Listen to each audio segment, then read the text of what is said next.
كوي وزعتكوا أحوالتكوا يا ربي باش بي دا عادي كوي ساعتكوا تندرستكوا يا ربي باش بي نقول بخير فتاو يا أخوة بخير كودر طاقة وشنجة إشد ما لا والله بس بالأخوة أري والله إيش خم بيدك بس يخم هي أوي قالوا صاغي يجي أجي من داربين الأخوة عندي كان أدي دبين مرتان يا أيوة تاني أدي كاكا بيري أتيت بيدك بيري لك يستاش قالوا صاغي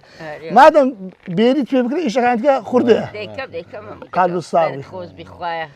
خوا من دارم لي نستني يا ربي من دار تمن درجن دا عادي بيشتري مثلا افرض يقول لك لو كان كذا كذا هوز مارين بو بري دري استا هوز مارين نما هوز مارين نما أنا تسلي ده كان دي مسك هزان ما هوز مارين وكلها لبتاع خما بزلك خوري لب كده هذا كين دل بعد بتاع إيش مارين يعني قشمني نعمارين ها نعمارين نعمارين نا والله ادي كسينا ريسين مسكينا زينين هم كركة عمول كركة ادي بيشتري اشتان هب مثلا افرتاني قديم مشكان دهجان تشيان دريس هوزيان دماري اي والله استوان نما ها يسمع يا وانا او اسان كاريا استشي باشا كاريا ادي يعني توشي ما اسان كاريا دندبا هربيكي اتو او تشتي هربكي راستا ادي مزبول بدايكي روجي زارق مرد دوشن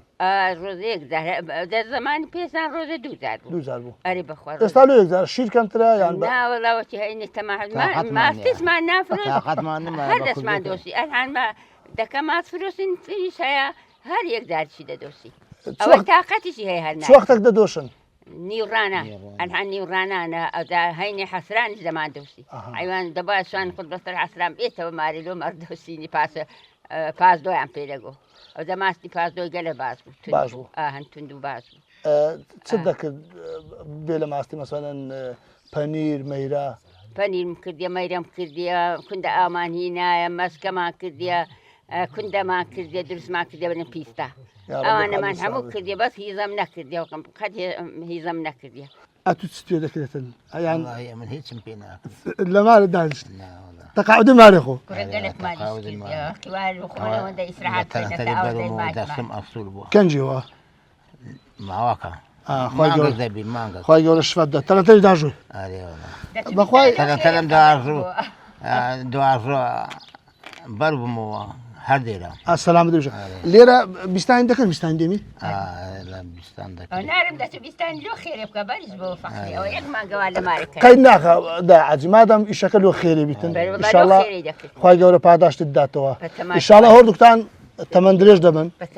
تندرس باش دبن هل بس أخو سلامة دتان بين هل عودان بمارتانو أنقول بخير دانش